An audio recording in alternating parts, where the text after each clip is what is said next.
우리 옆에 계신 분하고 함께 한 번 더 인사를 나누실까요? 우리 사랑의 빚진 자가 됩시다.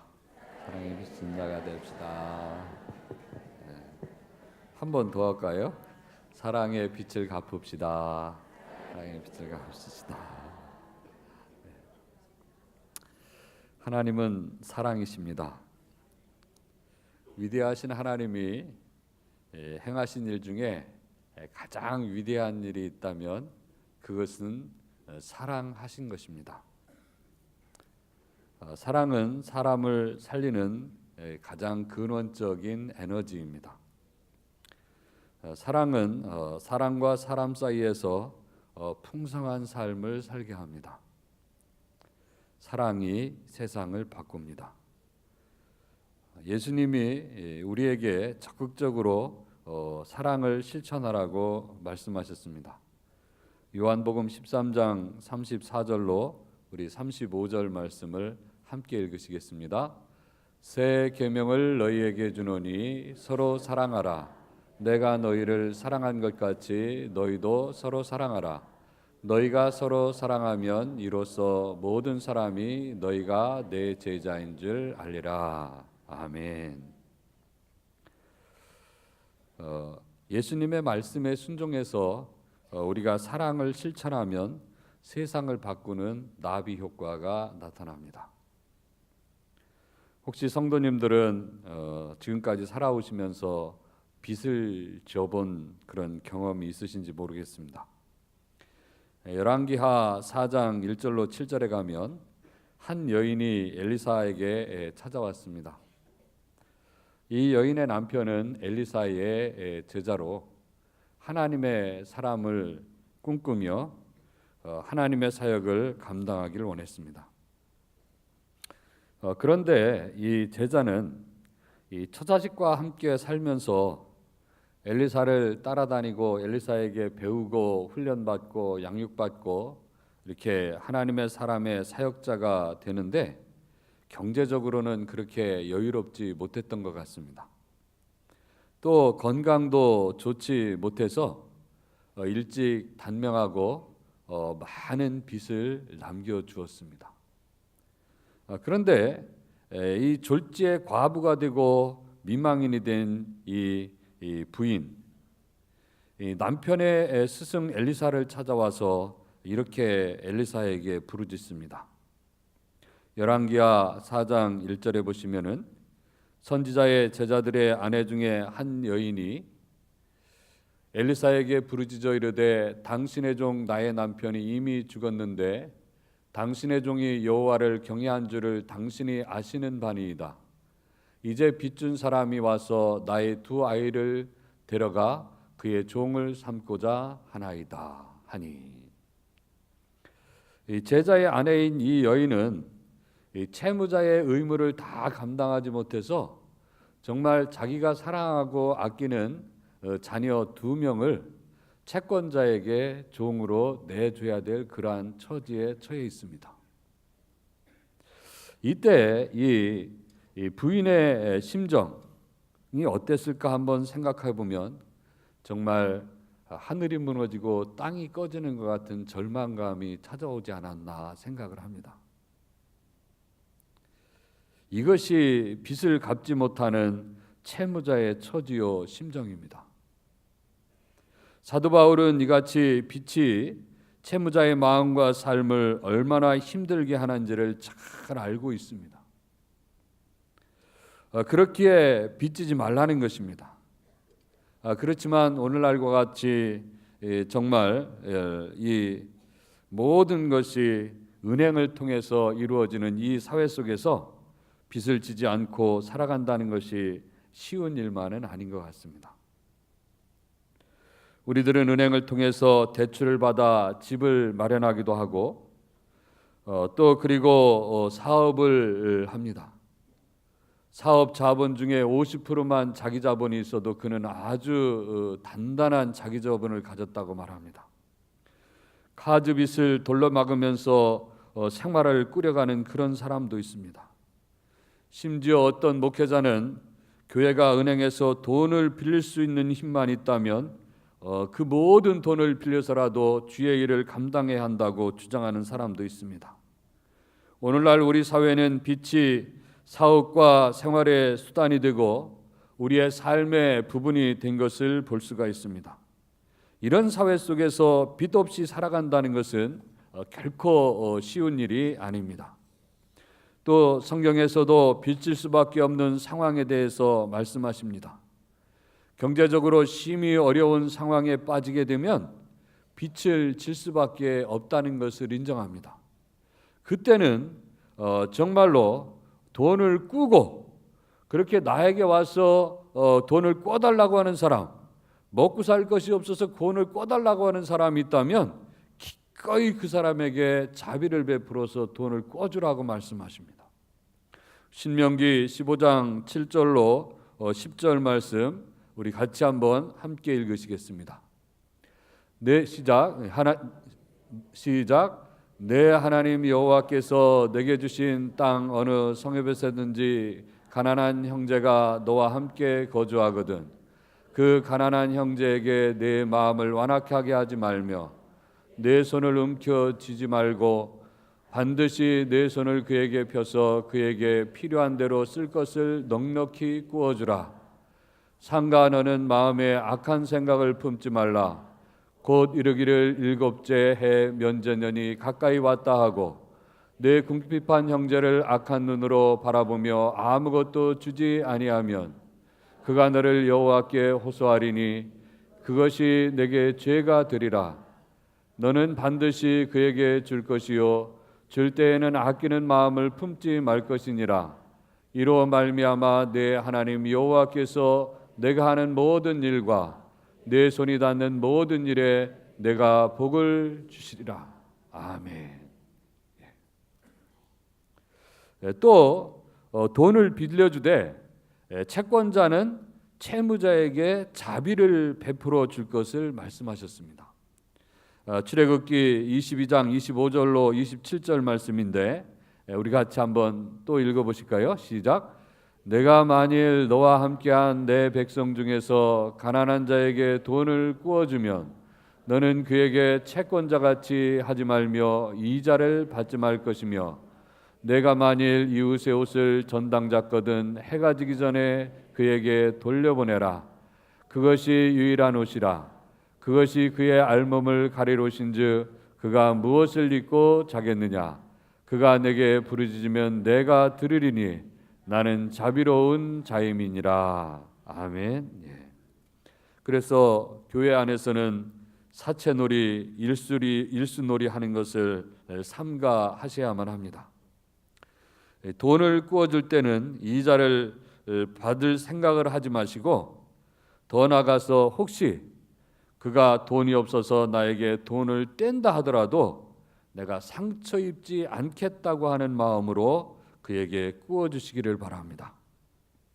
오늘날과 같이 돈이 돈을 버는 세상에서 이자를 받지 않고 또 돈을 떼었는데도 그것을 그냥 거기에 상처받지 않을 사람이 그렇게 많지는 않을 것 같습니다. 그러나 내가 한번 정말 먹고 살 것이 없어서 나에게 좀 와서 좀 도와달라고 돈을 빌려달라고 하는 사람이 있다면 사업하는 사람은 조금 보류하시고요.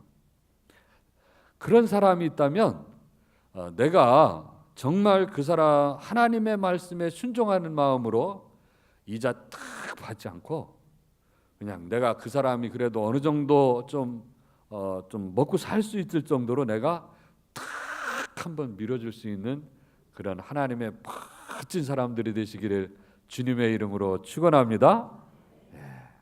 멋진 사람. 산상수훈에서도 예수님이 이렇게 말씀하십니다.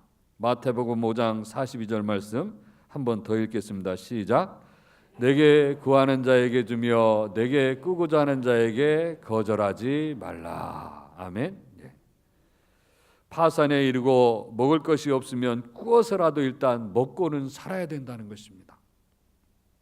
또 그런 사람이 꾸고자 할 때는 절대 거절하지 말라는 것입니다. 사도 바울이 가말리엘에서 율법을 배우고 바리새파 사람인데 이 정도 구약의 율법에 나온 내용을 모를 일이 전혀 없습니다.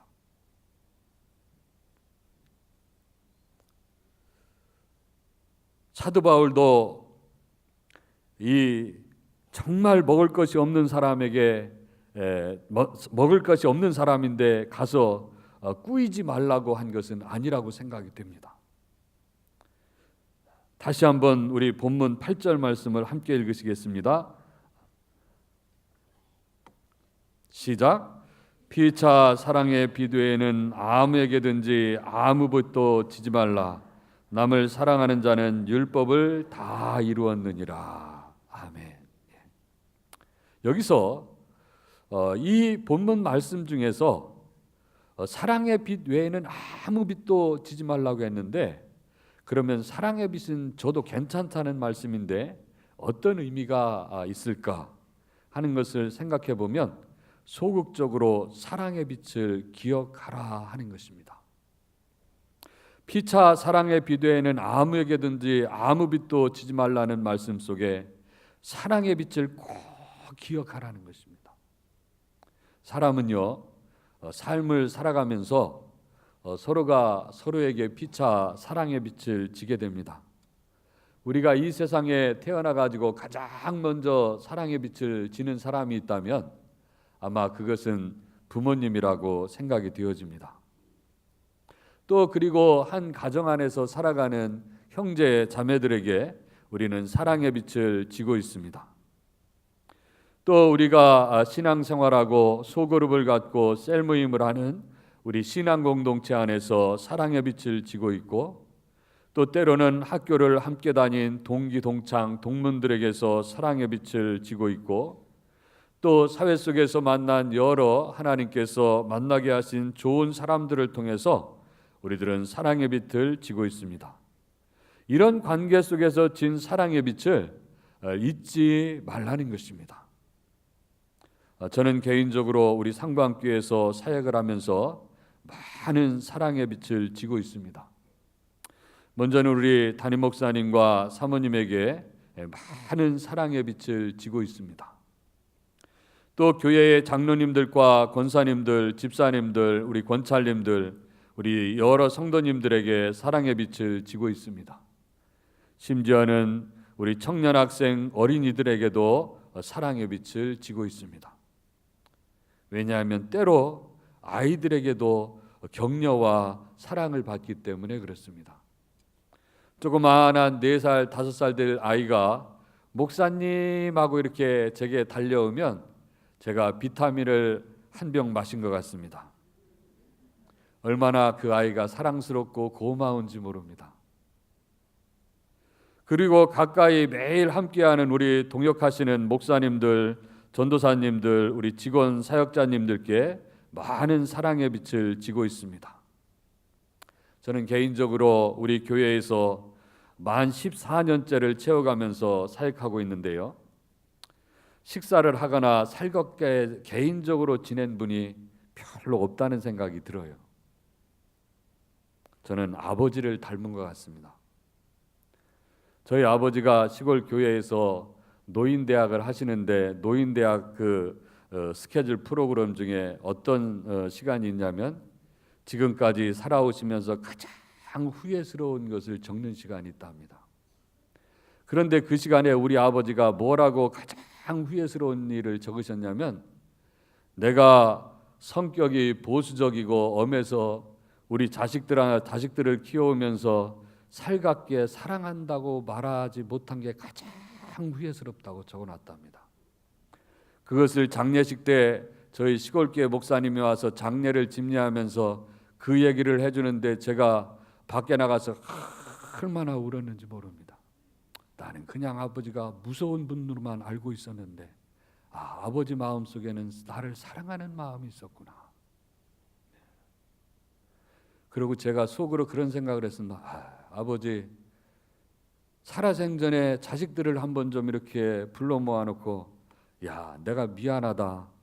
정말 내가 너희들을 키워오면서 내가 살갑게 사랑할 표현을 제대로 못해서 정말 미안하다 한 번만 해줬으면 우리가 아버지의 사랑을 풍성하게 누릴 수 있었는데, 그 아버지의 심정을 이해할 수 있었는데, 아니 돌아가실 때까지 그것을 한 번도 안 하시고 노인대학에 가서 그걸 써놓으셨다니. 아마 여기 계신 우리 아버님들 한번 생각해 보시기 바랍니다.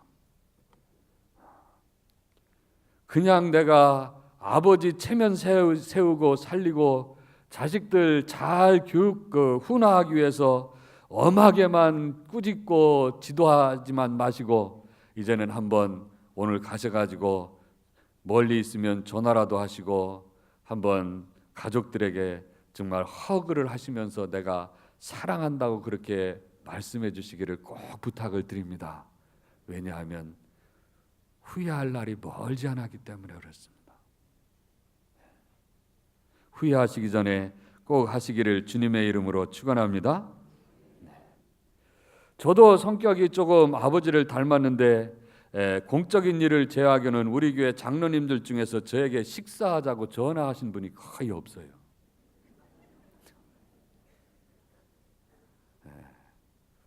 제가 이렇게 당당하게 말해도 우리 장로님들이 저한테 할 말이 없으실 거예요. 예. 공적으로야 뭐 식사했지요. 그래서 저는 이렇게 개인적으로 누구하고 이렇게 성도님들하고 친분 있게 살갑게 지내는 사람은 없다고 생각이 되는데, 제가 어려운 일을 당했을 때 정말 많은 사랑과 위로와 격려를 받았습니다. 저는 우리 교회에서 목회를 하면서 장례식을 3번 치렀어요. 장모님이 돌아가시고, 한 4년 전에 형님이 돌아가시고, 3년 전에 아버님이 돌아가셨습니다. 저는 그때 정말 전혀 이렇게 생각하지 못하고 상상하지 못한 그런 하나님의 사랑을 느끼고 사랑을 받았습니다. 또 제가 입원했을 때, 또 그리고 저에게 정말 때때로 이렇게 저에게 많은 사랑을 베풀어 주셨습니다. 그때마다 이 사랑을 받으면서 이익을 어떻게 갚나 하고 생각해 보았습니다. 저는 진심으로 감사를 드리고, 제가 다 갚지 못한다 하더라도 우리 하나님 아버지께서 다 갚아주시기를 기도드리며 예수님의 이름으로 축복합니다. 또 설령 물질적인 도움이 아니라 할지라도 많은 사랑을 받았습니다. 지난 금요일에도 작은 일이 있었습니다. 그런데 셀리더 우리 김상순 권사님을 비롯해서 우리 권사님, 우리 집사님들이 그룹 카톡방에다가 저에게 격려의 말씀, 또 위로의 말씀, 사랑의 말씀을 많이 올려주셨어요. 어떤 권사님은 꿀도 주셨어요. 실수는 제가 했는데 사랑을 제가 받았습니다. 이런 모든 것들이 사랑의 빛입니다. 이런 사랑의 빛을 잊지 말라고 하나님은 사도 바울을 통해서 우리에게 말씀해 주시는 것입니다. 또 나아가 내가 속한 국가의 법과 제도에 대해서 의무를 다하라는 것입니다. 아무에게든지 아무 빚도 지지 말라 해서 빚도 지지로 번역된 이 오페일레테는 빚지다 은혜를 입다라는 의미로 쓰여졌습니다.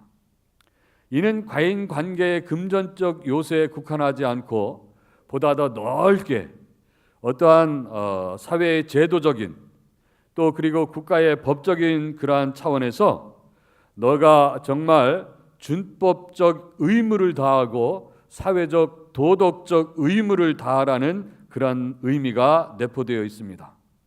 왜냐하면 본문 앞에 있는 로마서 13장 1절로 5절까지를 보면은 국가 권력을 존중히 여기고 국가의 법에 정말로 준행하라고 하는 준법 정신이 강조되어 있습니다. 또 6절로 7절에서는 조세에 대한 의무를 다하라고 가르치고 있습니다. 자신이 생활 생활을 하면서 개인적으로나 한 국가의 시민으로 살아갈 때 내가 국가에 대해서 행해야 될 의무를 다 하라는 것입니다. 거기에 대해서 빛을 남겨놓지 말라는 것입니다. 그런 도덕적 행위와 의무가 빛으로 남아 있어서는 안 된다는 것입니다. 이것이 예수 그리스도를 믿고 하나님의 자녀된 기독교인들이 살아가야 될 삶이라고 하나님은 바울을 통해서 우리에게 가르쳐 주시는 것입니다. 그러므로 기독교인은 하나님을 신실히 신앙하는 신앙인일 뿐 아니라 또 이 사회와 국가에 대해서 책임과 의무를 다하는 모범있고 훌륭한 시민이 되어야 한다고 하는 것을 말씀해 주고 있습니다. 우리나라에도 국민의 4대 의무가 있습니다. 납세, 국방, 교육, 근로의 의무입니다. 요즘 이에 반해서 병역을 거부하는 사람들이 있습니다. 양심적 병역 거부가 뜨거운 논란이 되고 있는데, 저는 개인적으로 병역을 거부하는 사람들에게는 병역 의무에 준하는 정말로 국가의 안보와 사회의 이익을 위해서 꼭 봉사를 해야 한다고 생각하는 사람입니다. 우리 성도님들도 지금까지 살아오면서 그리고 지금 함께 살아가는 사람들과 사이에서 받은 많은 사랑의 빛이 있을 것입니다. 우리가 개인적으로도 사랑의 빛이 있고 제도적으로도 사랑의 빛이 있고 국가적으로도 사랑의 빛이 있습니다. 나에게 국가가 있다고 하는 것이 얼마나 큰 축복인지 모릅니다. 그 빛을 잊지 마시기를 주님의 이름으로 축원합니다. 그 사랑의 빛이 사랑을 창조해냅니다. 개인적으로, 사회적으로, 제도적으로 내가 받은 빛을 기억하고 그의 정말로 그거에 대해서 내가 어떠한 은혜를 갖고자 했을 때 거기에 따르는 또 하나의 거대한 사랑이 실천되게 되어지는 것입니다.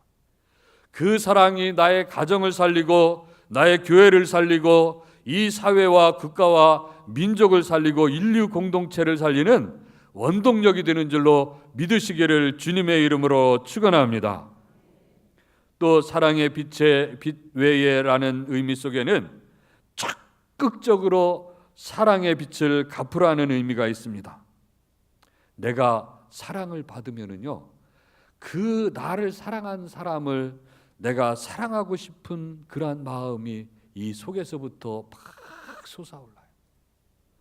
내가 어떤 제도적으로 내가 사랑을 받은 그러한 제도 기관이 있다면 내가 다시 그 제도 속에 있는 그 기관을 내가 정말 같이 참여해서 그 사랑을 실천하고 싶은 욕구가 나에게서 솟아오르는 것을 우리는 경험하게 되어집니다. 그 속에서 사랑이 만들어지고 사랑이 창조되는 것입니다. 가장 첫 번째 변하는 것이 있는데 그게 뭐냐면 우리 언어가 변해요. 나에게 사랑을 베풀어 준 사람이 있으면 마지막 단어 동사의 액센트가 위로 삑 올라가는 것이 아니라 탁 내려가요. 했냐? 이렇게 말하잖아요. 했어요. 이렇게 말해요. 아주 언어의 뉘앙스가 달라지고 분위기가 있고 따뜻하고 사랑스러운 언어로 바뀌는 것을 우리가 보게 됩니다. 그리고 그 마음 속에서 내가 받은 사랑, 그 사랑에 내가 보답하고 싶기 때문에 나도 무언가를 자꾸 드리고 싶은 마음이 생기는 거예요. 드리고 싶은 선물을 주고 싶고 선물을 주는데 무언가 정말 그 사람 마음에 드는 선물, 내가 정성을 다한 선물을 주고 싶은 거예요. 그리고 그 사람하고는 정말 좋은 관계를 맺고 싶은 욕구가 생기면서 여러 가지 사랑의 행동들이 나타나는 것을 볼 수가 있습니다. 그 사랑으로 말미암아 세상이 아름답게 변해가는 것입니다. 먼저 이웃과의 관계에 있어서 적극적으로 사랑을 실천해야 하는 것입니다. 왜냐하면 사랑은 이웃에게 악을 행하지 않기 때문에 그렇습니다. 이 초대교회 당시 사회 속에서 가장 중요하게 여긴 것이 있다면 율법입니다. 그 율법의 10계명 중에서 크게 두 가지 항목이 있는데 첫째는 하나님께 대해서 사랑을 해야 한다고 하는 조항입니다. 그 10계명 중에 첫 번째부터 네 번째 계명까지는 하나님에게 사랑을 행해야 할 조항인데 이것을 대신계명이라고 합니다. 두 번째는 사람 즉 이웃에게 행해야 될 조항이 있습니다. 그래서 5번째부터 10번째 계명인데 이것은 이웃을 어떻게 사랑해야 될지를 가르쳐주는 대인 계명이라고 합니다. 오늘 본문에서는 9절에서 10계명 중에 4개의 계명이 나오고 있습니다. 우리 한번 9절 말씀을 함께 읽으시겠습니다. 시작. 간음하지 말라, 살인하지 말라, 도둑질하지 말라, 탐내지 말라 한 것과 그 외에 다른 계명이 있을지라도 내 이웃을 내 자신과 같이 사랑하라 하신 그 말씀 가운데 다 들어 있느니라. 아멘. 여기서 간음하지 말라, 살인하지 말라, 도둑질하지 말라, 탐내지 말라, 이 말씀은 10계명 중에 6, 7, 8, 10번째 계명입니다. 이 외에 5번째, 9번째 계명이 더 있더라도 또는 10계명 외에 더 많은 율법의 계명이 있더라도 내 이웃을 내 자신과 같이 사랑하라 하신 그 말씀 가운데 다 들어있다는 거예요. 모든 율법적 조항은 이웃을 사랑하면 완전하게 충족된다는 것입니다. 그러므로 본문 10절에서 우리 한번 같이 10절 말씀 읽겠습니다. 시작. 사랑은 이웃에게 악을 행하지 아니하나니 그러므로 사랑은 율법의 완성이니라. 아멘. 모든 성경 말씀의 완성은 사랑이라 하는 것입니다.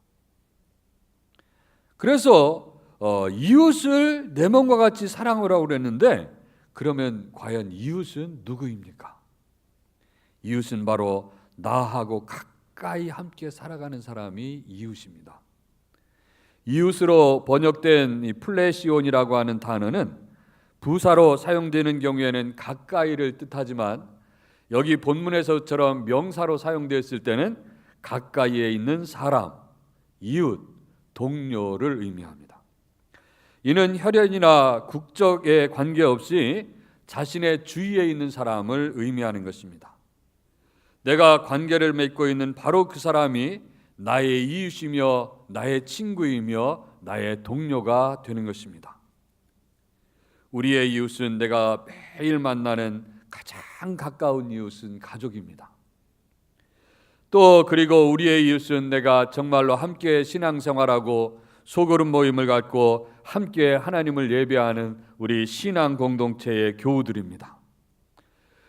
우리의 이웃은 내가 함께 일하며 함께 어업을 가지고 살아갈 수 있는 우리 직장 동료들이고 같은 마을에 살아가는 사람들, 같은 아파트 단지에서 살아가는 사람들, 이 사회 속에서 함께 살아가고 내가 만나는 그 사람들이 나의 이웃인 것입니다. 그 사람들은 때로 교회 안에 있기도 하지만 우리 성도님들처럼 교회 안에 있기도 하지만 때로는 교회 밖에 있을 수도 있습니다. 또는 그 사람이 다른 교회를 다닐 수도 있습니다. 어쨌든지 간에 그 사람들과 내가 관계하고 있는 모든 사람이 나의 이웃인 것입니다. 그 이웃과 관계할 때에 피차 사랑의 빛을 지라는 것입니다. 사랑의 빛은 사랑의 빛을 낳기 때문에 그렇습니다. 그 사랑의 빛이 금전적 채무와는 달리 그 사랑의 빛을 주고받을 때 우리의 영혼과 육체에 엄청난 치유가 일어나고 엄청난 에너지가 공급되어지는 것을 우리는 경험하게 되어집니다. 브라질 아마존 밀림에서 나비 한 마리가 산란하고 날개짓을 했는데 그것이 바람을 일으켜서 점점 커가는데 그것이 미국 텍사스에 도착했을 때는 엄청난 토네이도가 돼서 강타한다는 것입니다. 이것이 나비 효과입니다. 사랑은 영혼과 육체에 잔잔한 감동을 주기도 하고 한 사람의 일생을 완전히 변화시키는 엄청난 그러한 힘을 가져오기도 하고 온 세상의 아름다운 사랑으로 물들여가는 그런 나비 효과를 준다는 것을 우리는 볼 수가 있습니다. 우리 함께 동영상을 보시겠습니다. 제가 좀 되게 어두운 데 계속 살았거든요. 지금도 여기 도전한 것도 너무 막 마음이 좀 되게 무겁고 좀 많이 그런데 남들처럼 그 사람처럼 되고 싶어서 제가 3살 때 고아원에 이렇게 맡겨졌는데요. 5살 때 고아원에서 구타를 맞아가지고 도망쳐 나왔어요. 5살 때부터 그냥 껌 같은 거 팔면서 바카스나 이런 거 팔면서 그냥 뭐 그렇게 생활을 했고요. 10년 정도. 거의 한 10년 동안 그렇게 살았어요. 자는 곳은 그냥 계단이나 이렇게 화장실, 공동 화장실이나 이런 데서 10년 동안 거기서 이렇게 뭐 하루살이처럼.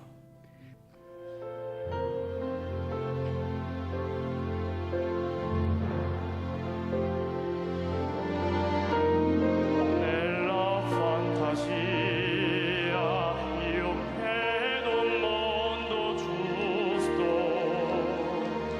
lì tutti vivono in pace e in onestà. Io sogno d'anime e sogno sempre libere. Come le nuvole che in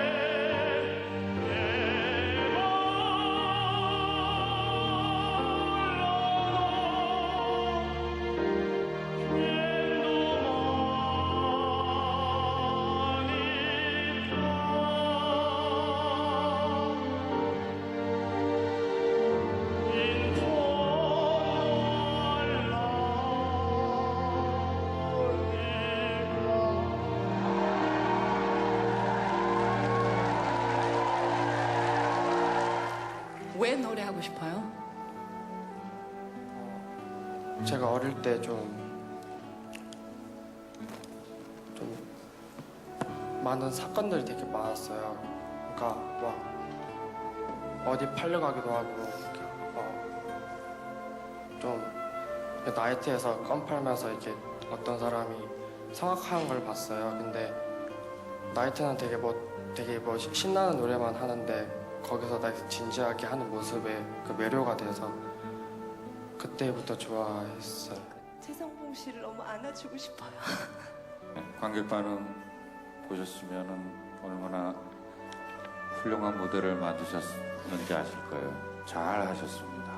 네, 여기서 뭐 어떻게 되든 간에 꼭 그 레슨이 계속 될 수 있도록 어떻게 해드리고 싶네요. 네, 잘 들었습니다. 판정하겠습니다. 합격입니다. 장진 감독님 합격입니다. 축하합니다. 지역에서 통과하셨습니다. 저는 이 동영상을 전에도 보았는데 다시 보면서 너무 감동이 돼서 관련 동영상들을 몇 개 더 보았어요. 거리의 껌파리 소년이 세계적인 성악 가수 스타가 되기까지 이 최성봉이라고 하는 젊은이도 참 훌륭하다는 생각을 했습니다. 그런데 이 껌파리 소년을 받아가지고 이 세계적인 가수가 될 때까지 뒷바라지 한 사람이 있는데 박정소라고 하는 사람인데 참 그분이 훌륭하다는 생각을 했어요. 어떻게 껌파리 소년을 제자로 받아들여서 10년 세월, 그러니까 박정소를 찾아온 게 14살 때였어요. 그리고 여기 코리아 갓 탤런트에 나올 때가 22살이니까 약 한 10년 세월 동안 그에게 성악을 가르쳐주고 박정소를 만나가지고 처음으로 자기 이름을 써봤대요. 그러니까 아무것도 모르는 무식, 피아노에 앉아보라고 했더니 피아노 건반에 도도 모르는 그런 아이를 데려다가 정말 그에게 초등학교 검정고시를 보게 하고 중학교 검정고시를 보게 해서 합격을 시켜가지고 이 아이가 정말 학교를 가고 싶은데 예술고등학교를 가고 싶다고 하더래요. 그래서 예술고등학교 이 성악으로 예술고등학교를 입학시켜가지고 학교 생활을 하는데 지금까지 누구하고 관계를 해보면서 살아오질 못해가지고 선생님하고도 문제가 되고 아이들하고도 문제가 되고 얘가 완전히 이제 그로기 상태가 돼가지고 나는 선생님 학교 다닐 사람이 아닌가 봐요. 그러고서는 학교를 포기하려고 했을 때 야, 한국 땅에서 살아가려면 고등학교 졸업장은 있어야 된다. 아무 생각 가지고 무조건 졸업하라. 그래서 졸업을 시켰어요. 그리고 대학을 가려고 하는데 돈이 없어가지고 자기도 돈이 없고 얘도 돈이 없고 그런데 이 성봉이가 그러더래요. 내가 알바를 해서 내가 등록금을 마련하겠다고. 너무나 고맙더래요. 대구 가서 1년간 알바를 했는데 악덕업체를 만나서 돈을 한 푼도 못 받았답니다. 그래가지고 나 같은 인생은 살 가치가 없다고 이제 마지막으로 좌절하고 자살을 시도를 하겠는데 그래도 자기 인생에 한 사람, 자기를 사랑해 준 사람, 그 사람한테 전화를 한 거예요. 그러면서 외마디 죄송합니다. 그런데 이 박정수가 그 죄송합니다라고 하는 외마디를 하고 전화를 끊었는데 왠지 낌새가 이상한 것입니다. 다시 전화를 해서 성봉아 무슨 일 있고? 박정수가 부산 사람입니다. 그러니까 또 죄송합니다 하고 끊었어요. 또 다시 전화를 해가지고 뭔 일이 나니까 또 죄송합니다 하고 또 끊었어요. 세 번째 전화를 해가지고 박정수가 성봉이한테 그랬답니다. 성봉아 딱 한 번만 만나자. 나 너에게 꼭 할 말이 있다. 그래서 그동안 자기를 사랑해준 그 스승에 대해서 배신할 수가 없어서 이 성봉이가 박정수 자기 스승을 찾아왔답니다. 그때 그 스승 박정수가 너 그러지 말고 TVN TV에서 코리아 갓탤런트라고 하는 게 생겼는데 너 거기 한번 출연해봐라. 그래서 1개월 동안 연습을 해가지고 거기에 출연을 시켰는데 그것이 계기가 되어서 2011년 제1회 코리아 갓탤런트에서 준우승을 했습니다. 좀 전에 본 이 동영상이 지역 예선에서 통과하는 모습입니다.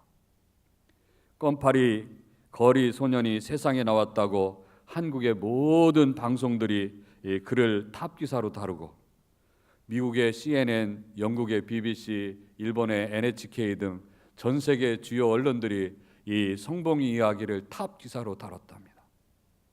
그러면서 세계적인 탑 가수가 되었습니다. 지금도 노래와 강연을 통해서 이 시대에 절망하고 희망이 없는 시대에 희망의 아이콘으로 활동하고 있습니다. 최성봉은 무조건 살아 단 한 번의 삶이니까 라는 책을 내기도 했습니다. 책 제목이 아주 마음에 듭니다. 그의 삶을 잘 표현해주고 있다고 생각됩니다. 박정수는 고백합니다.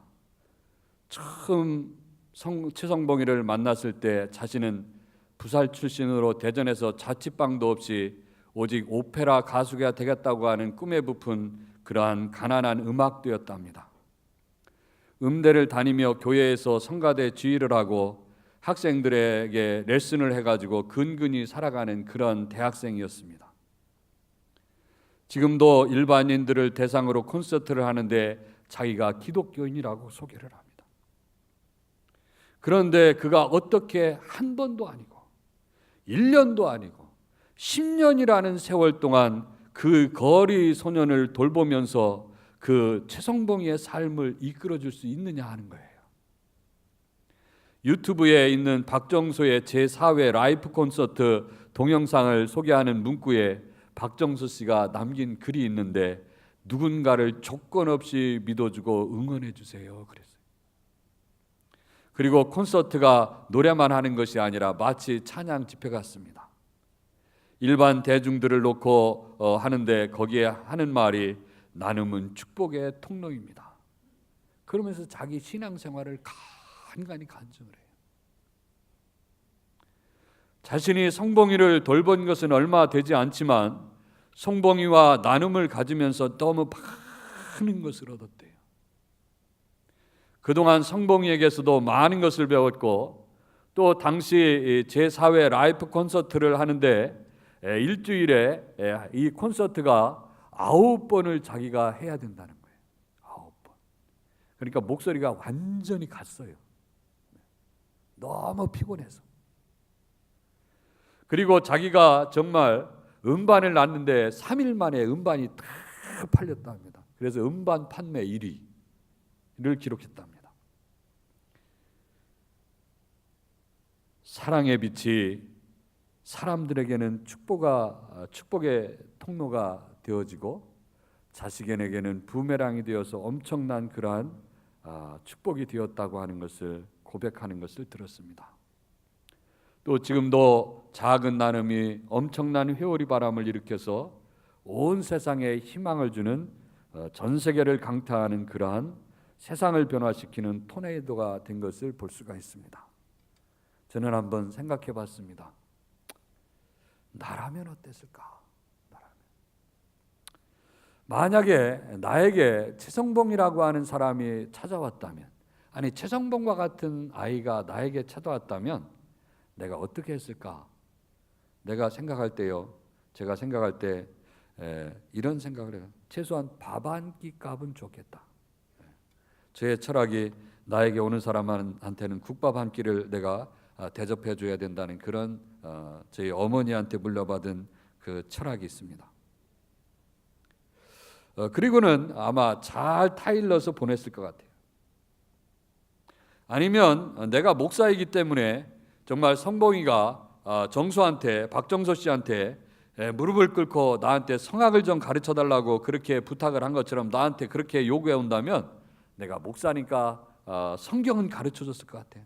목사님, 나 성경 좀 가르쳐 주세요. 하나님 말씀을 좀 배우고 싶습니다.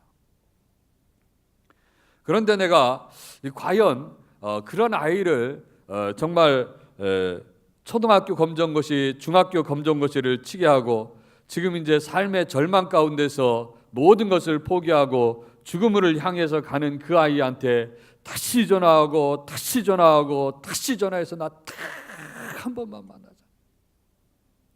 그렇게 내가 그의 생명과 그의 삶을 내가 이끌어줄 수 있었을까? 나는 그것이 질문입니다. 수년을 목회해오면서 수많은 사람들에게, 성도님들에게 수많은 사랑을 받았지만 나는 얼마나 사랑을 해주었는가? 또 나에게는 성봉이와 같은 그러한 제자는 없다 하더라도 나를 스승이라고 말하는 그러한 제자가 있는가?